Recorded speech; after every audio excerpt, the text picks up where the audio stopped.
forças para a Assembleia Nacional. Escreveram um documento chamado Declaração dos Direitos do Homem. Por esse documento, distinções de classe arcaicas foram abolidas e todos os homens considerados como iguais. A Declaração dos Direitos do Homem foi um documento promulgado por uma Assembleia Nacional. Foi redigido em nome do povo, pertencendo à nação. O rei não tinha conhecimento deste documento que declarava definitivamente a tomada do poder pelo povo.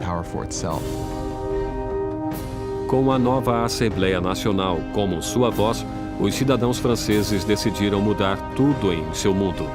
Exigiram uma monarquia constitucional, direitos iguais para todos os homens e justiça sob leis razoáveis.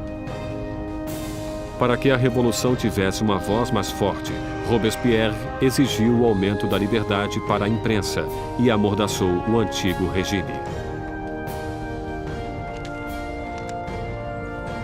O resultado da imprensa livre foi a publicação de L'Ami du Peuple, o Amigo do Povo. Um jornal violento, cheio de ódio e provocações, criado por um ex-médico Jean-Paul Marat. Depois de uma série de profissões sem sucesso, Marat vivia na pobreza, abrigando-se durante um período nos esgotos de Paris. Foi lá que contraiu uma dolorosa doença de pele que agora obrigava-o a viver confinado durante longos períodos em um banho medicinal. Um Marat amargo e falido encontra na Revolução um canal perfeito para seu veneno. Jean-Paul Marat foi somente um desses descontentes profissionais para os quais, infelizmente, as revoluções oferecem abrigo. Marat despejou toda a sua bile, todo o seu ressentimento e colocou-o em um jornal que tornou-se um verdadeiro sucesso, o Amigo do Povo. Marat era um homem possuído por um ódio extraordinário. É só ler as páginas de seu jornal, O Amigo do Povo, para ver isso. Em todos os assuntos demonstra uma mentalidade completamente paranoica, vê complôs por toda parte, todos estariam planejando contra a revolução. E a resposta é muito simples para ele. A resposta é sangue, a resposta são cabeças. Marat odeia as extravagâncias praticadas pela monarquia enquanto a pobreza devasta a França e precisa somente do menor rumor para arrasar com o rei e a rainha em seu jornal. No dia 2 de outubro de 1789, seu ódio chegou ao auge. Soube-se em Paris que o rei dera uma festa em Versalhes, que a realeza decadente atirou a nova bandeira tricolor ao chão, símbolo da revolução, pisoteando-a. Marat ficou enfurecido, relatou o insulto em seu jornal e fez surgir uma nova ameaça. O rei novamente ordenou que as tropas entrassem em posição em torno de Paris. Com a queda da Bastilha ainda vibrando nas mentes das pessoas, Marat exige freneticamente que hajam. Povo de Paris, está na hora de abrir os olhos. Sacudam seu torpor. Acordem. Mais uma vez, acordem! 5 de outubro. O dia amanheceu com a agitação furiosa dos sinos. Mulheres reunidas perto da prefeitura protestam contra a diminuição do pão. E agora o medo da aproximação das tropas reais se mistura ao ódio pela notícia da festa ofensiva que circulava entre o povo. Logo, milhares marchavam para Versalhes, com lanças e armas nas mãos. As mulheres iriam queixar-se ao rei. O centro da multidão era formado pelas famosas peixeiras, as destemidas mulheres dos mercados centrais, conhecidas por sua constituição forte e por sua coragem. Estavam equipadas com facas de escamar peixe, eram muito musculosas porque carregavam caixotes. Ninguém gostava de enfrentar essas mulheres. Eram mulheres dos bairros pobres que eram mais afetadas pelo aumento do preço do pão, da escassez de produtos que subitamente começavam a perceber que precisavam agir. É extraordinário que essas mulheres comuns, a maioria nem sabendo escrever seu nome, de repente agissem como protagonistas de um processo histórico. No palácio, a notícia da aproximação das mulheres furiosas chegou às câmaras da rainha. Diz a lenda que foi nesse momento que Maria Antonieta disse a frase famosa que jamais foi dita. Maria Antonieta não disse que comam brioches. Isso é um mito. Ela, infelizmente, talvez nunca tenha nem percebido os pobres de seu país tempo suficiente para fazer tal declaração. Quando as mulheres reuniram-se fora dos portões, Luís compreendeu que a revolução não poderia mais ser ignorada. Estava sendo levada à porta de seu palácio. Concorda então em assinar a Declaração dos Direitos do Homem e a multidão continuou a crescer durante a noite. Pela manhã, 20.000 pessoas acampavam-se diante do Palácio Real. Para encerrar os séculos de distância entre o rei e seus súditos, a massa irada exige que o rei e a rainha mudem-se para Paris. Indeciso, como sempre, Luís hesita em responder. Sua hesitação provocaria a fúria na multidão e colocaria as vidas da família real em sério perigo. Quando não recebem resposta ao seu pedido, deram a entender que massacrariam a rainha. Uma onda de mulheres furiosas invadiu o palácio, gritando pelo sangue da rainha. Massacraram guardas, decapitando-os e enfiando lanças em suas cabeças. Eram como espíritos gritando pelo palácio. Quero as entranhas dela, quero sua cabeça, quero uma perna, quero um braço. Penso que ficaram tão frenéticas que, se a tivessem encontrado, possivelmente a cortariam em pedaços.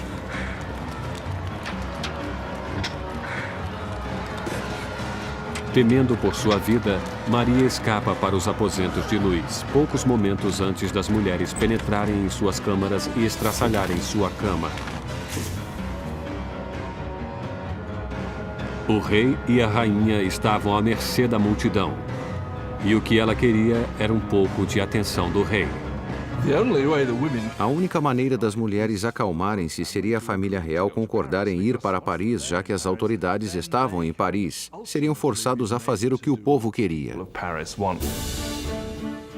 60.000 pessoas avançaram, deixando Versalhes em carroças e vagões carregados de farinha da despensa real.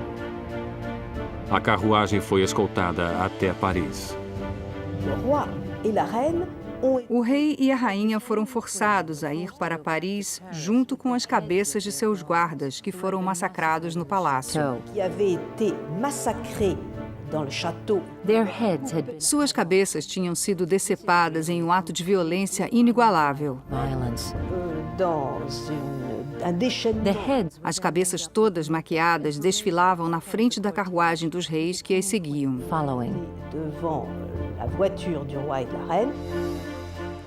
O rei e a rainha deveriam habitar agora o Palácio das Tulherias. Nunca mais veriam Versalhes. Quando a família real mudou-se para Paris, passou a ser prisioneira. Eles sabiam, todos sabiam, havia grandes limites para o que poderiam fazer ou sonhar fazer. Eram os prisioneiros da capital, não havia a menor dúvida. Versalhes ficou abandonada e a Assembleia mudou-se para Paris. O poder agora estava com o povo. A França teria uma democracia, novas leis e uma forma notável e inesquecível de justiça que seria inaugurada no palco revolucionário: a guilhotina.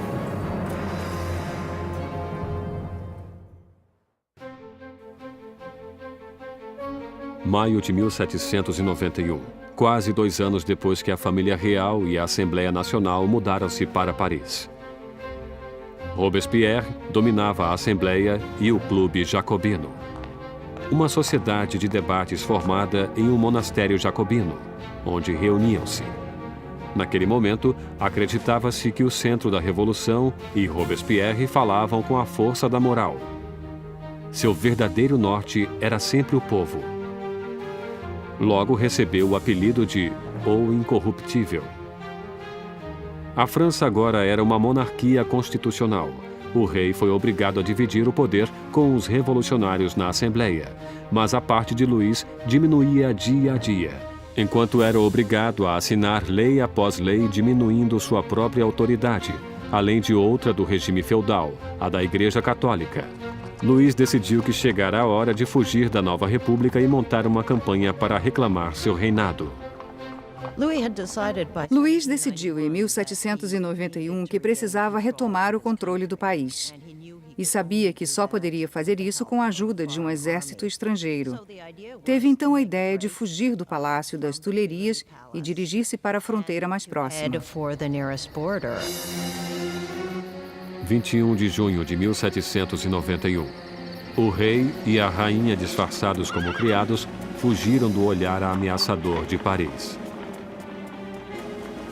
Planejavam conquistar sua liberdade. Já passava da meia-noite quando a família real chegou à pequena cidade de Varennes, 160 quilômetros a leste de Paris. Estavam perto da fronteira da Áustria, a salvação estava próxima. Mas seu caminho para a liberdade não foi adiante.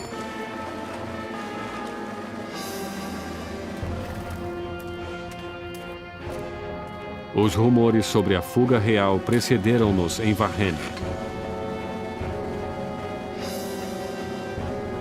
Um oficial da cidade parou a carruagem pedindo seus passaportes.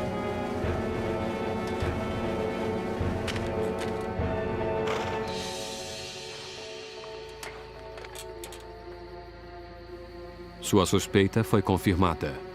Era a assinatura do próprio rei.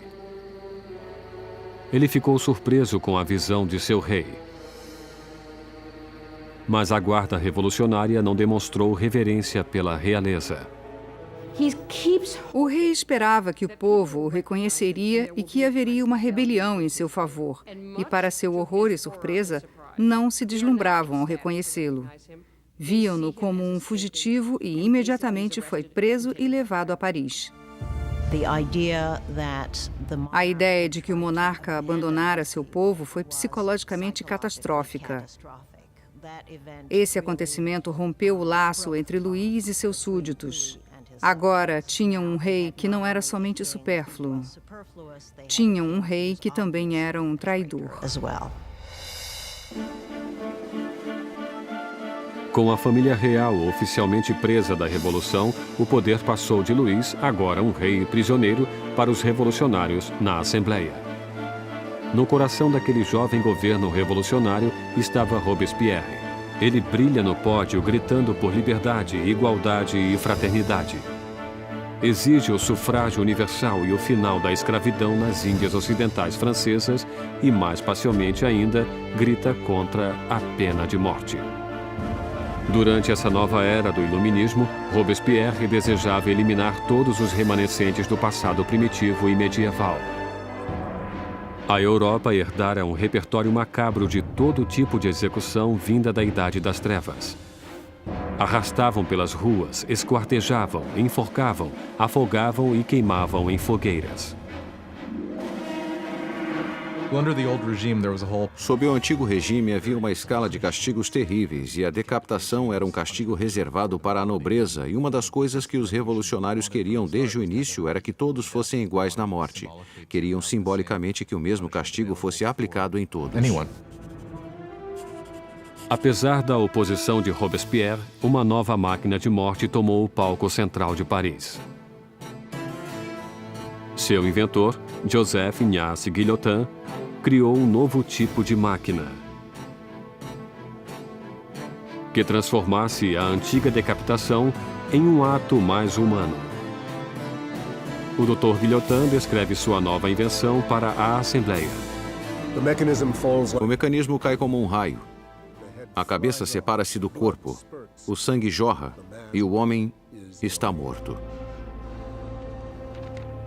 Sendo um apreciador do derramamento de sangue, o jornalista Marat anuncia entusiasticamente o novo invento, dando-lhe o nome de guilhotina,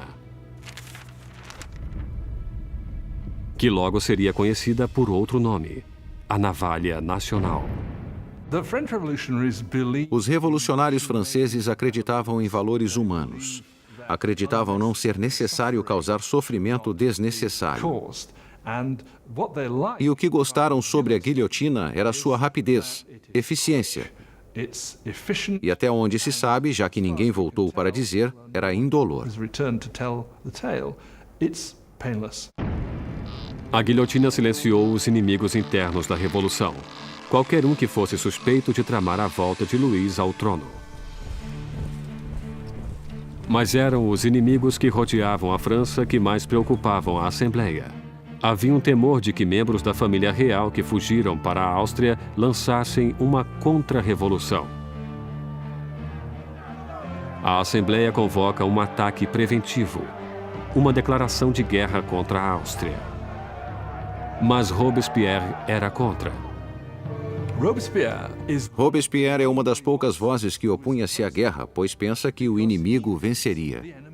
Robespierre tem medo do país não estar pronto. Não tem um exército capaz de derrotar o inimigo. Portanto, esse inimigo poderia surgir e destruir a revolução. Robespierre perde o debate. Em abril de 1792, a Assembleia declara guerra à Áustria contra um país governado pela própria família de Maria Antonieta. Cresce o furor nacionalista. Se a Áustria derrotasse o exército da Revolução, Luís poderia voltar ao poder. E Maria seria suspeita de traição por se corresponder com sua família na Áustria, abandonando sua fidelidade à francesa com o movimento de uma caneta. Enquanto isso, o rei e a rainha fingem ter aderido à Revolução. Luís e Maria Antonieta fazem um jogo duplo, muitas vezes parecem concordar com a Revolução, ao mesmo tempo conspiravam contra ela. Estavam tentando sobreviver. Se quisermos ser generosos, eles eram sobreviventes, mas se quisermos olhar do ponto de vista revolucionário, estavam mentindo. Com as grandes perdas sofridas pelo exército francês na fronteira, chega a notícia de que a Prússia, aliada da Áustria, juntara-se à invasão. As tropas inimigas são mobilizadas sob o comando do Duque de Brunswick, um general prussiano. A tensão percorre as ruas de Paris. E então, os jornais publicam uma carta do Duque de Brunswick, um manifesto para a destruição de Paris se qualquer mal sucedesse ao rei e à rainha. A confusão espalhou-se. Todos queriam salvar suas vidas. 10 de agosto de 1792, 27 mil cidadãos armados, animados por um ódio indignado, dirigem-se para o Palácio das Tulherias e caíram sobre os guardas do rei em um ataque selvagem. No final do dia, mais de 800 pessoas de ambos os lados estão mortas. O rei foge para esconder-se na Assembleia, mas não existe mais a monarquia. Luís é oficialmente destituído de seu título. Nascia a República Francesa. A lâmina da guilhotina foi batizada com o sangue dos guardas remanescentes de Luís.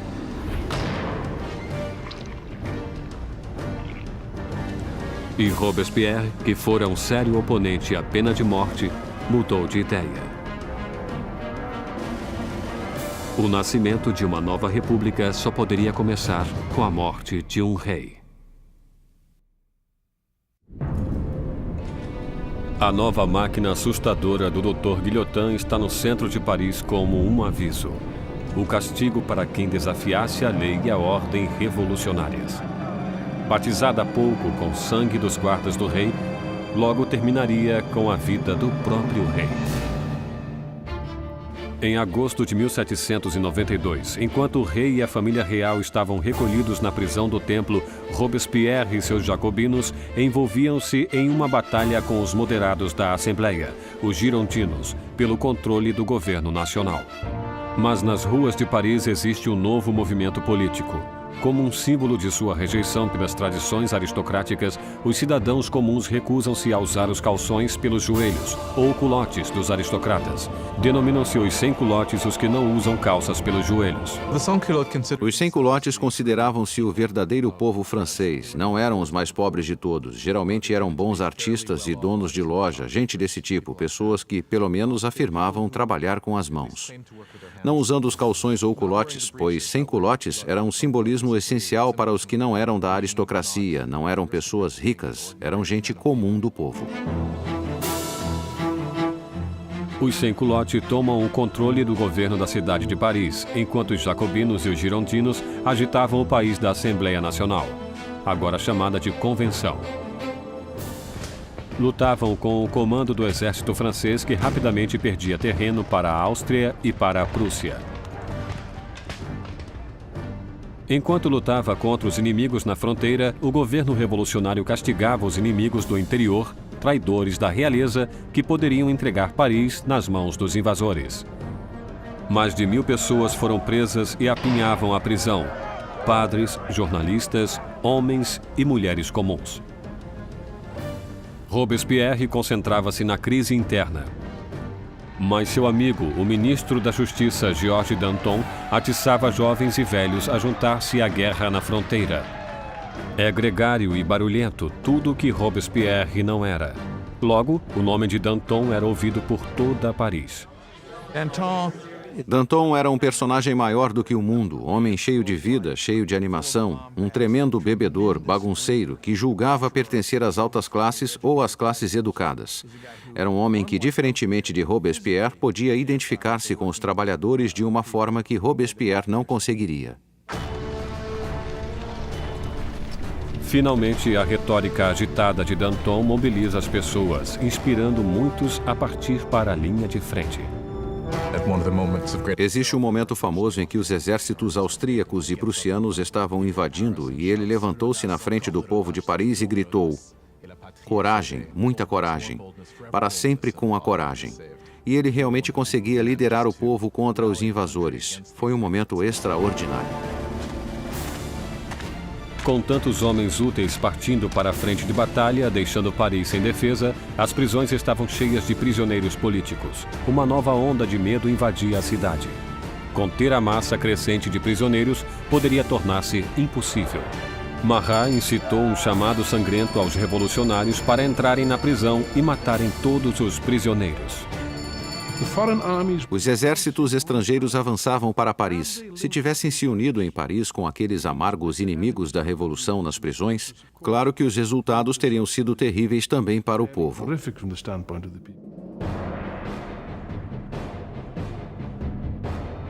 Na primeira semana de setembro, chegaram notícias desastrosas da frente de batalha. A Prússia tomara Verdun, uma cidade na estrada para Paris. O inimigo agora estava muito próximo.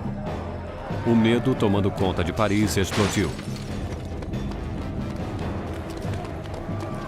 Os sans-culottes invadiram as prisões e atacaram ferozmente os prisioneiros. Nenhum traidor permaneceu vivo. Os sans-culottes invadiram as prisões, particularmente aquelas onde eram mantidos os padres, onde estavam os nobres, os prisioneiros políticos, e iniciaram seu próprio julgamento. Foram rápidos e, obviamente, tudo terminou em carnificina.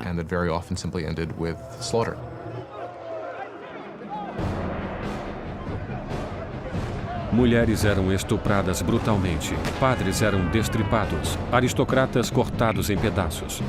Há uma estimativa de que mais de 1.600 pessoas foram mortas em questão de dias.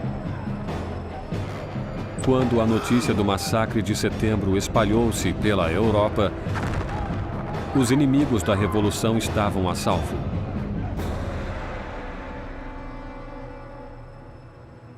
Do outro lado do canal inglês, o London Times noticiou a Revolução. São esses os direitos do homem? É essa a liberdade da natureza humana? Os tiranos mais selvagens de 4 patas que percorrem a África inexplorada são superiores a esses animais parisienses de 2 patas. A Revolução tomara uma direção inesperada. Até mesmo Robespierre compreendeu que as coisas foram longe demais, que o povo não podia dirigir uma revolução própria. Precisavam de liderança, de uma mão de ferro.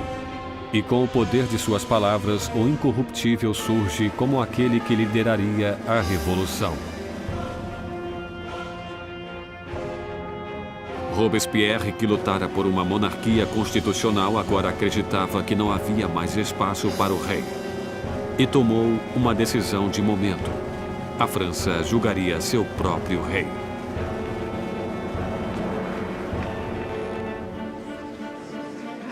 Após a conclusão do veredito, a única questão era a sua única punição.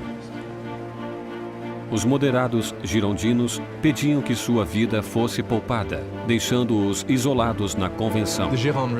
Os girondinos cristalizaram-se como uma facção na convenção sobre o debate sobre o rei, pois mesmo desejando uma república, não tinham certeza de que o rei devesse morrer. Mas os girondinos foram vencidos pelos jacobinos que queriam sangue. Por que os jacobinos queriam matar o rei? Creio que queriam matá-lo porque, como Robespierre disse brilhantemente, temos que matar o rei para que a revolução viva. Se o rei estiver certo, a revolução estará errada. Em qualquer sistema que tenha existido, só existe uma penalidade para a traição, e esta é a morte. E nesse sentido, se o rei era culpado de trair o país em tempos de guerra, então deveria morrer como traidor. The argument is that he must suffer the death of a traitor. No dia 20 de janeiro de 1793, Luís XVI foi declarado culpado. A sentença foi lida. O rei deve morrer.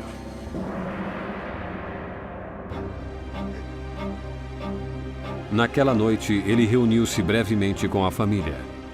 Calmo diante de suas lágrimas, prometeu voltar na manhã seguinte para uma despedida final. Não voltou. Não suportaria a angústia de sua família e não queria enfraquecer-se no caminho para a guilhotina. Pela manhã, uma carroça levou Luís para o cadafalso. E ele historicamente encaminhou-se para a lâmina.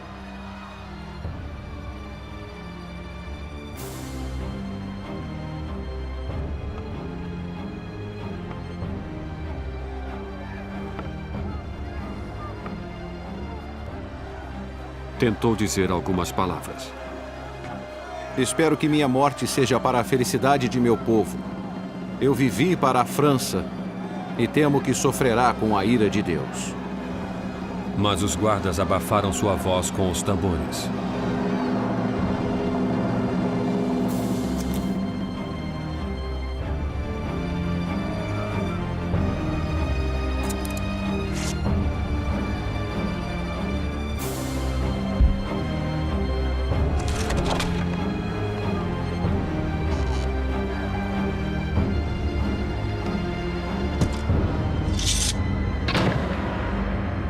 Às 10 horas e 22 minutos da manhã, o homem que fora rei não mais existia. Na prisão do templo, Maria ouviu os tiros de canhão anunciando a morte de seu marido. Desmaiou de desespero.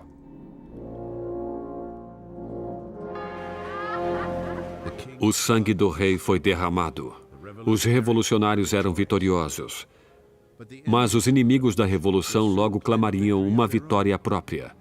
Seu alvo? O homem que queria ver tantas cabeças rolarem.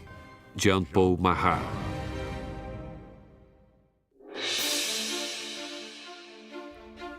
A execução de Luís XVI marcou a vitória dos revolucionários. Quando a jovem nação da República Francesa literalmente nascia do sangue. No final de 1792, os radicais jacobinos, acreditando que a jovem revolução corria o perigo de ser sabotada por traidores, incitavam a revolução por meios cada vez mais violentos.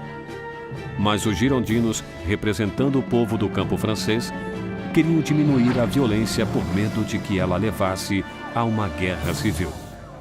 Seu maior opositor, Jean-Paul Marat, ataca os girondinos com tiradas cada vez mais furiosas em seu jornal, dando nomes aos que acreditava estar planejando contra a revolução. Marat, que já pedira a execução de 200 pessoas, agora queria 200.000 cabeças. Quando olhamos para o jornalismo de Marat, vemos que ele tem um princípio básico que é ser mais extremista do que qualquer outro e pedindo a morte de pessoas. Em seu jornal, sempre dizia, se ao menos decepasse algumas cabeças, nada aconteceria. E quando as coisas não iam bem, se cortasse mais cabeças, então ficariam bem. Subitamente, o povo de Paris começou a massacrar o povo, e Marat é o primeiro a levar o crédito por isso. Mas o movimento radical não foi aceito em toda parte. O povo de fora de Paris estava furioso com a tremenda brutalidade dos jacobinos e pediram o fim do derramamento de sangue. E a mensagem chega à encantadora Charlotte Corday, uma jovem inteligente e determinada do interior. Charlotte Corday era uma pessoa comum da cidade de Caen.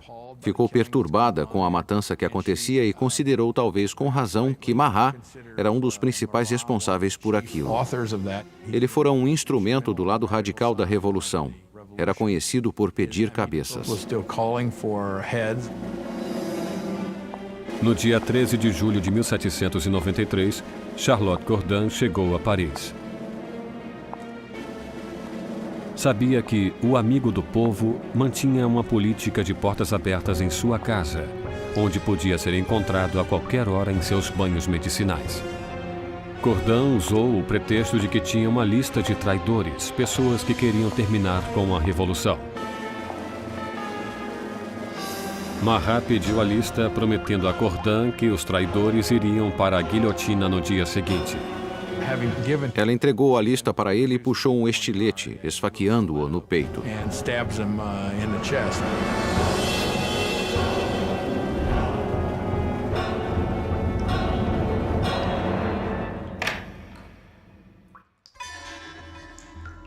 O chamado amigo do povo morreu rapidamente.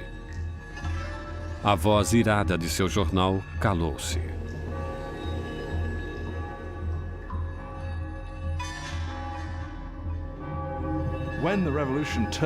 Durante o caos da Revolução, a culpa era sua, mas isso é o que seus inimigos e os que o temiam diziam. E por esse motivo, entre outros, Charlotte Corday o assassina em 1793.